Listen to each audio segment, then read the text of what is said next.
그러나 이런 좋은 이름이 삭개오의 삶과 일치하지 않을 때 오히려 그 이름은 그에게 조롱으로 되돌아왔을 것입니다. 제가 삭개오래 순진하다, 의롭다. 그런 이름을 가진 삭개오의 삶은 세리장으로서 그 당시 많은 사람들의 손가락질을 받고 살 수밖에 없는 그런 삶이었기 때문에 그 이름은 그에게 오히려 조롱의 대상이 되었을 것이 분명합니다. 사람들이 내세우는 슬로건이나 사람들이 주장하는 사상이 그들의 삶과 일치되지 않을 때 오히려 그 사람이 주장하는 슬로건이나 사상은 그에게 부메랑이 되어서 그를 찌르는 비수가 되어서 돌아오기도 합니다. 만약 정의를 부르짖는 사람이 아주 부정의한 불의를 행하고 있으면 사람들은 그에게 어떻게 반응을 할까요? 남녀 평등의 슬로건을 내걸고 일하는 사람이 가부장적 권위를 내세우는 이런 삶을 살아간다고 하면 사람들은 그에게 뭐라고 말할 수 있을까요? 하나님의 거룩한 백성이라 스스로 자부하고 그렇게 내세우는 사람들의 삶이 방탕하고 세속에 물들은 이런 삶을 산다고 하면 세상 사람들은 그들에게 대해서 뭐라고 말할까요? 우리가 내세우는 주장이나 사상, 슬로건, 우리의 이름, 이런 것들이 우리의 삶으로 뒷받침해 주지 않을 때 그런 아름다운 사상이나 주장이나 슬로건이나 이름들은 오히려 그에게 비난과 조롱의 수단이 되어 되돌아오는 경우가 많은 것이 사실입니다. 나는 왜 목사가 되었는가? 많은 사람들이 제게 질문을 했던 질문입니다. 신학생들이 계속적으로 질문을 했었습니다. 교수님은 왜 신학을 하고 목사가 되었습니까?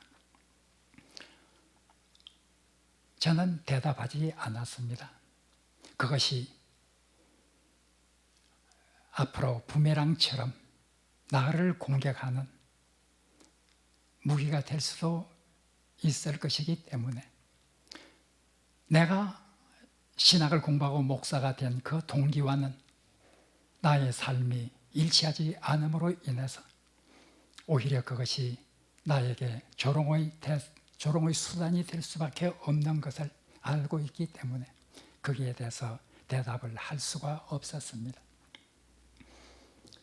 제가 여기에 대해서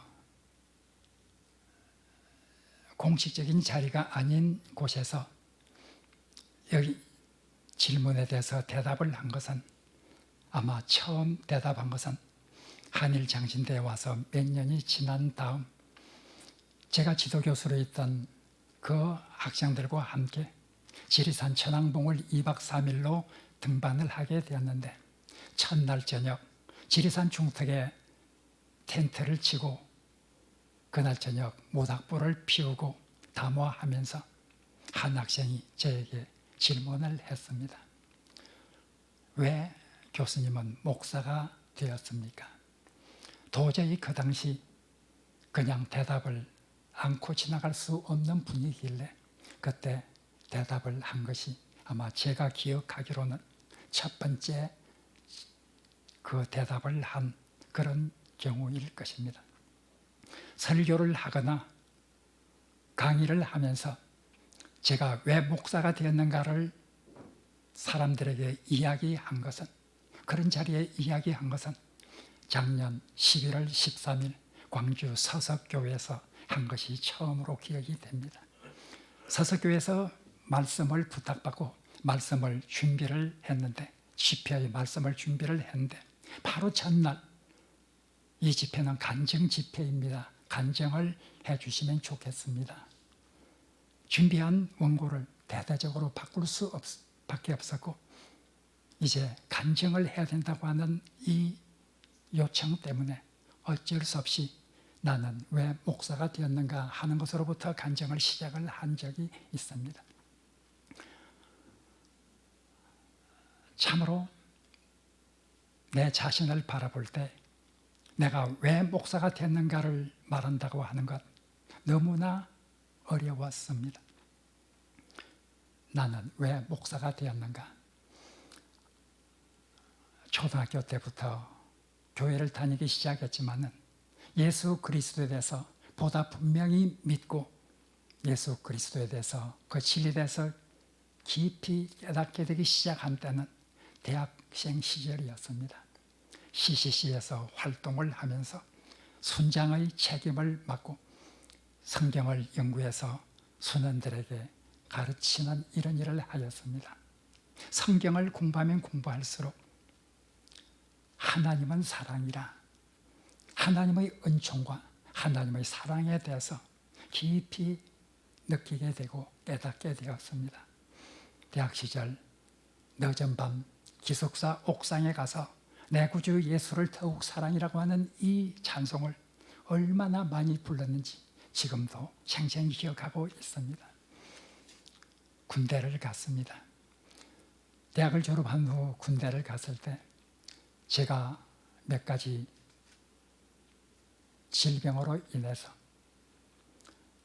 국군 통합병원에 2회에 걸쳐서 1년 정도 거하게 되었습니다.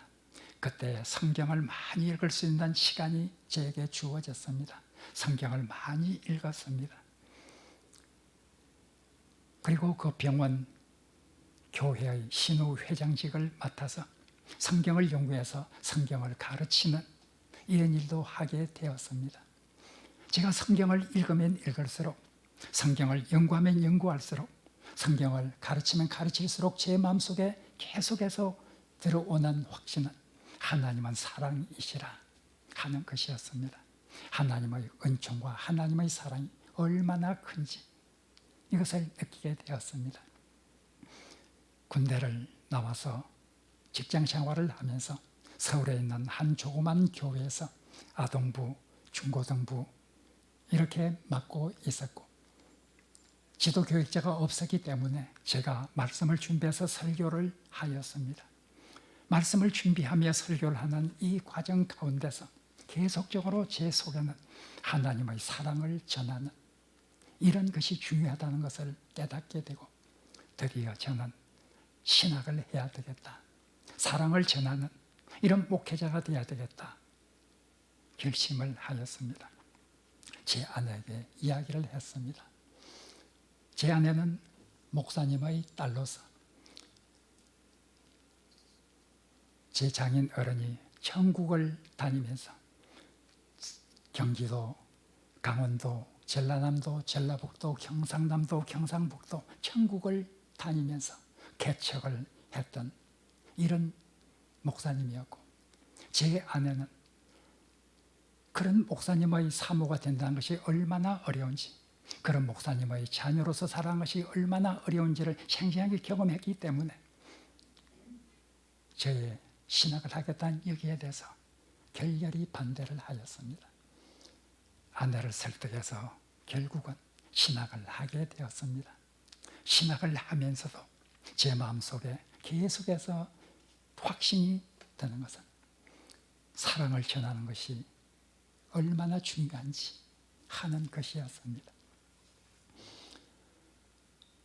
그러나 사랑을 전하기 위해서 목회자가 되었다고 하는 것은 제가 차마 사람들에게 이야기할 수가 없었습니다. 저의 삶이 내 메시지를 뒷받침해 주지 않는다고 하면 어떻게 될 것인가? 제 삶을 바라보면서 제가 왜 목사가 되었다는 것을 말할 수가 없었습니다. 저는 성경을 읽으면서 마지막 시대에 하나님의 사랑을 증가하는 것이 얼마나 중요한가를 신학을 하면서 더욱 철저히 느꼈습니다. 예수님은 마태복음 24장 10절에서 12절에서 마지막 때가 되면 종말의 때가 되면 이런 시대가 올 것이라 하는 그 예언의 말씀을 하시면서 종말이 되면 서로가 미워하고 사랑이 식어질 것이다. 불법이 성할 것이다. 말씀하셨습니다. 베드로도 베드로전서 3장 7절에서 8절에서 말하고 있습니다. 만물의 마지막이 가까워 왔다. 이 만물의 마지막이 가까운 이 시점에서 우리 그리스도인들이 해야 될 것은 피차 뜨겁게 사랑해야 하는 것이다 말했습니다. 바울도 그의 사랑하는 제자 디모데에게 주는 편지에서 그 첫 번째 편지 3장 1절에서 5절에서 바울은 내가 정녕 이것을 알아야 한다. 마지막 때가 되면 될수록 사람들은 이웃을 사랑하고 하나님을 사랑하기보다는 돈을 사랑하고 자기 자신을 사랑할 것이라 하고 말했습니다. 마지막 때의 특징은 사랑이 식어지는 것이라고 하는 이것이 마지막 때의 특징으로 계속해서 성경은 말하고 있는데, 마지막 때를 살아가는 그리스도인들, 마지막 때를 열어가는 이 그리스도 교회들은 사랑의 보루가 되어야 한다. 사랑을 지켜야 한다. 쓰러져가는 이 하나님의 사랑을 세상에서 세워가는 이것이 우리 그리스도인들이 해야 될 일이고 세상에 세워진 교회의 사명이라 하는 것을 늘 생각하게 되었습니다. 오늘 본문 요한일서 4장 7절에서 10절은 저에게 많은 영향을 준 그런 본문이기도 합니다. 하나님을 안다고 하는 그 표지가 무엇인가? 도대체 하나님을 안다고 하는 그런 사람들이 가져야 될 표지가 무엇인가? 표지, 다시 말하면 다른 사람과 구별되는 속성이나 특징이 무엇인가? 하나님을 믿는 사람, 하나님을 아는 사람이라고 하면 하나님을 모르는 사람들과 구별해서 나오는 그런 특징이 무엇이어야 하는가? 그들의 표지는 무엇이 되어야 하는가? 성경에 성경 저자들의 관점에 따라서 여러 가지 표지를 말하고 있지만 특별히 요한이라고 하는 이 사람은 바로 우리 그리스도의 표지, 하나님을 아는 사람이라고 하는 이 표지는 사랑이어야 한다 하고 말하고 있습니다. 오늘 본문은 굉장히 놀라운 메시지를 담고 있습니다. 사랑하는 자는 하나님께로부터 나서 하나님을 알고 사랑하지 않는 자는 하나님을 알지 못하나니 이는 하나님은 사랑이시라 우리에게 말하고 있습니다. 하나님을 믿는 사람들, 하나님을 아는 사람들, 이런 사람들이라고 말하면서 사랑하지 않는 사람이 있다고 하면 그 사람은 하나님을 알지를 못하는 사람이다. 하나님을 알지를 못하는 사람이다. 얼마나 놀라운 말씀인지 모릅니다. 사랑하지 아니하는 자는 하나님을 알지를 못한다. 우리가 이 요한 일서가 믿지 않는 사람들을 향해서 쓴 것이 아니라 믿는 공동체를 향해서 쓴 것이라고 하는 것을 생각한다고 하면 믿는 사람들을 향해서 사랑하지 않으면 하나님을 알지도 못하는 사람이다. 이렇게 말하고 있다는 사실을 우리가 기억해야 합니다. 믿지 않는 사람을 향해서 이렇게 말한 것이 아닙니다. 믿는 사람을 향해서 지금 요한은 이 글을 쓰고 있습니다. 우리에게 만약 어떤 사람이 하나님을 믿는다고 자부하고 살아가는 우리들에게 어떤 사람이 당신은 하나님을 알고 있습니까?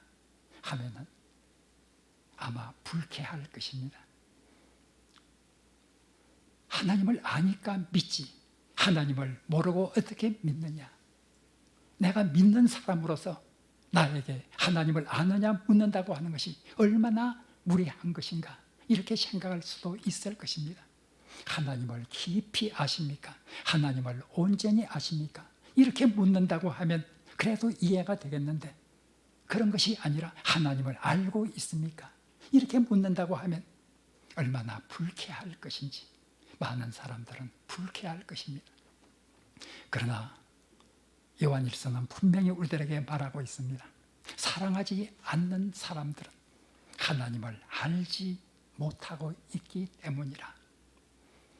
하나님을 아는 사람이라고 하는 표지는 사랑으로 나타날 수밖에 없다고 하는 것을 오늘 본문은 우리들에게 말해주고 있습니다.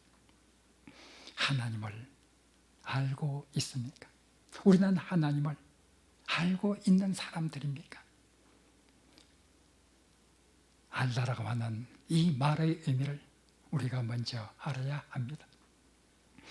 히브리인들이 가지고 있는 알다라고 하는 이 개념은 헬라인들이 가지고 있던 알다라는 개념과 전혀 다릅니다. 헬라인들은 하나님께서 우리에게 주신 그 이성의 추론을 통해서 인식하는 그런 합리적인 이성의 산물을 지혜로 생각하고 그것을 지식으로 생각하면서 살아갑니다. 그러나 유대인들, 히브리인들은 결코 그렇게 생각하지 않습니다. 바로 아는 것은 인간의 이성적인 추론을 통해서 얻는 결과물이 아니라 경험을 통해서 얻는 역동적인 것이 바로 지식이라, 이것이 아는 것이라, 이렇게 생각을 하였습니다.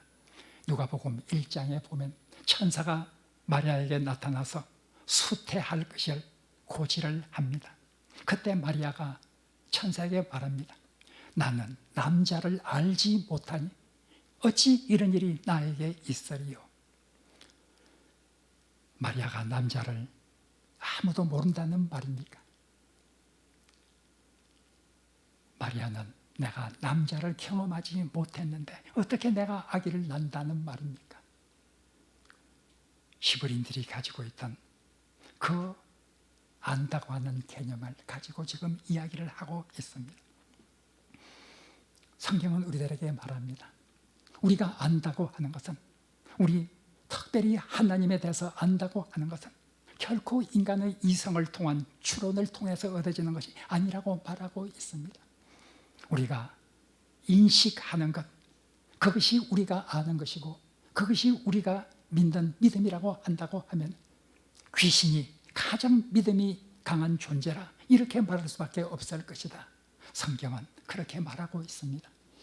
예수님이 세상에 오셔서 아직 세상 사람들 누구도 예수님이 하나님의 아들이라는 것을 알지 못하고 사탄의 세력을 멸하기 위해서 이 세상에 오셨다는 것을 알지 못할 때 예수님께서 그라사인 지방을 거닐 때 한 귀신 들린 자가 나와서 말하고 있습니다. 실제로는 귀신의 음성입니다. 지극히 높으신 하나님의 아들이여 내가 이르기 전에 우리를 괴롭게 하시려나이까. 그 귀신이 말했습니다. 귀신은 예수님을 지극히 높으신 하나님의 아들로 이렇게 말하고 있습니다. 우리를 괴롭게 하는 자, 사탄의 세력을 멸하기 위해서, 세상을 구원하기 위해서 온 자라고 하는 것도 사탄은, 귀신은 잘 알고 있었습니다. 이것이 믿음이라고 한다고 하면 우리가 인식하는 그런 어떤 내용이 믿음이라고 한다고 하면 귀신들이 가장 믿음이 강한 존재라고 말해야 될 것입니다. 그래서 야고보서 2장 19절에서 야고보 사도는 다음같이 말합니다. 네가 하나님은 한 분인 줄을 믿느냐? 잘 하는도다. 귀신들도 믿고 떠느니라. 귀신들도 하나님은 한 분이라는 것을 알고 귀신들도 예수 그리스도를 알고 떨고 있다. 우리가 안다고 하는 것, 결코 우리가 인식하고 있는 그것이 우리가 안다고 하는 것은 결코 아닙니다. 우리가 안다고 하는 것은 하나님을 경험을 해야 합니다. 하나님과의 깊은 영적인 교제 속에서 하나님을 경험해야 합니다. 오늘 8절과 9절에서 요한일서 저자는 담대히 말하고 있습니다. 하나님을 아는 사람, 다시 말하면 하나님을 경험하는 사람은 하나님이 어떤 분인가를 경험을 하게 되고 그 하나님은 독생자 예수 그리스도를 세상에 보내신 분이고 화목제물로 특별히 죽기 위해서 세상에 보내신 그 하나님의 사랑, 그 하나님의 사랑이 예수 그리스도의 역사 속에서 이 세상 가운데 분명히 나타나게 되었다.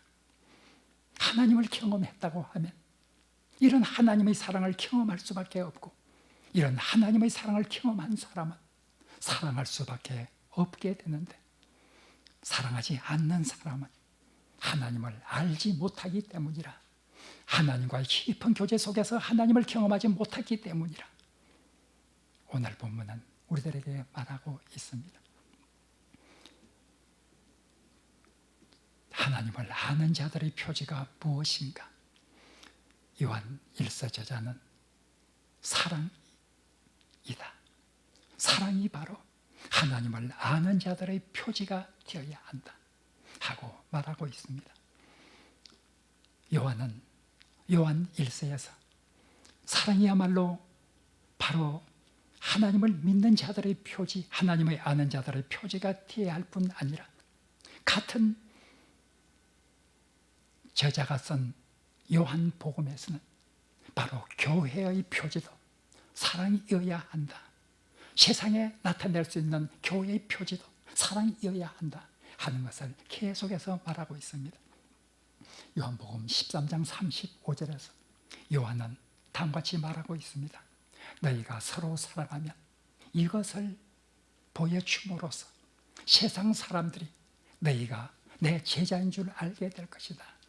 내 제자 공동체, 교회라고 하는 이 그룹의 표지가 무엇이어야 하는가?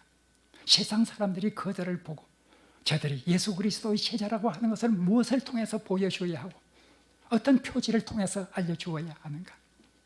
사랑이 내 제자 공동체의 표지가 되어야 한다. 마지막 날 밤 예수님께서 사랑하는 제자들을 불러놓고 말씀하셨습니다.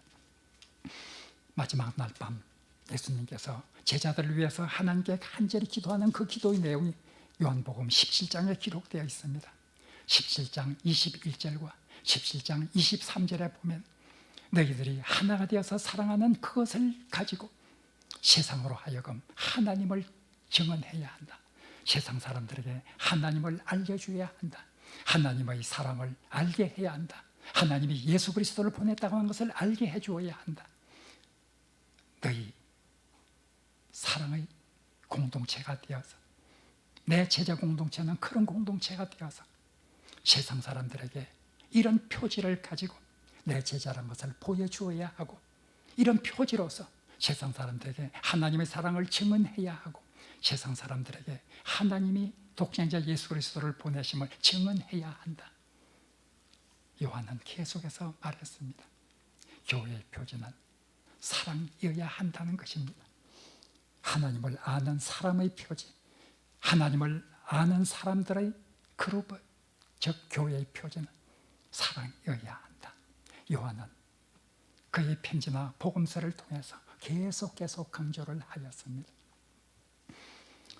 요한계시록 2장에는 에베소 교회에 대한 예수 그리스도의 말씀이 나오고 있습니다. 에베소 교회는 참으로 칭찬받을 요소가 굉장히 많았습니다. 예수님은 에베소 교회를 칭찬합니다. 내가 네 행위와 네 수고와 네 인내를 알고 있다 하고 칭찬해주고 있습니다. 그리고 내가 불의한 자를, 악한 자들을 용납하지 아니한 것을 내가 알고 있다 칭찬하고 있습니다. 거짓 사도가 교회에 들어왔을 때 그들을 시험해서 거짓 사도라는 것을 드러내는 이런 교회라고 하는 것도 내가 알고 있다 칭찬을 하였습니다. 네가 내 이름을 위하여 박해를 받아가면서까지도 나를 배반하지 않고 끝까지 박해 속에서도 믿음을 지킨 그 믿음을 내가 알고 있다 하고 칭찬하고 있습니다. 내가 알고 있다. 에베소 교회가 니골라당이라고 하는 이런 잘못된 가르침을 가지고 있는 이런 당에 따르지 않고 그들을 멀리한 이런 것도 내가 알고 있다 칭찬을 하였습니다. 너무나 많은 칭찬을 듣는 이 에베소 교회, 그러나 단 한 가지 때문에 예수님은 에베소 교회를 크게 책망하면서 촛대를 내게서 옮겨버릴 것이다. 회개하고 처음 사랑을 찾지 않으면 내가 촛대를 옮겨버리게 될 것이다 하고 말하고 있습니다. 아무리 좋은 많은 요소를 간직하고 보여줄지라도 사랑을 잃어버렸다고 하면 그것으로서 교회의 존재 가치는 소멸되기 때문에 촛대를 옮겨버릴 것이다 경고를 하고 있습니다. 말세를 지나가는 동안 우리가 그리스도인으로서 어떻게 살아야 할 것인지, 우리 교회가 말세에 어떤 빛을 세상 앞에 비춰야 할지 깊이 생각해야 합니다. 오늘도 제 자신의 모습을 바라보면서 이런 사랑의 메시지를 전할 때 고통스럽기는 하지만 그래도 이 말씀을 전할 수밖에 없어 전하고 있습니다. 불의를 행한 부모도 자기 자식들에게는 그렇게 살아서는 안 된다, 정의롭게 살아야 된다고 말하는 것처럼 내 자신의 삶, 비록 사랑을 실천하는 이런 삶은 아니라 할지라도, 부모가 자식에게 자기는 그렇게 살지 못할지라도 착하게 살라고 말하는 그런 심정으로 오늘도 말씀을 전할 수밖에 없습니다. 요나서 제게 위로가 되기도 합니다. 요나는 니네에 가서 회개의 복음을 전하라고 하는 이 메시지를 듣고 니네에 갔지만 그의 마음속에는 정말 이 니네가 회개하지 않았으면 좋겠다, 이런 생각을 가지고 하나님의 징계가 두려워서 어쩔 수 없이 억지로 회개의 메시지를 전하게 됩니다. 그러나 하나님은 요나의 인격 때문에가 아니라 하나님은 그 말씀에 능력을 주어서 그 말씀으로 인해서 니느웨가 크게 회개하는 이런 역사를 일으켜주고 있습니다. 요나의 인격 때문에 그 회개의 메시지가 열매를 맺은 것이 아니라 때로는 하나님의 말씀의 권위 그 자체로 인해서 놀라운 하나님의 역사가 일어나는 것을 바라보면서 비록 설교자의 삶이 그 메시지를 뒷받침해 주지 못한다 할지라도 하나님께서는 그 말씀 자체에 힘을 주시는 이런 역사를 통해서 사랑하는, 하나님께서 사랑하는 성도들에게 큰 역사를 이룰 수 있다고 생각하는 믿음으로 오늘도 이 말씀을 전하고 있습니다. 하나님의 사랑이 우리 모든 사랑의 빛교회 교우들에게 충만하기를 간절히 기원합니다.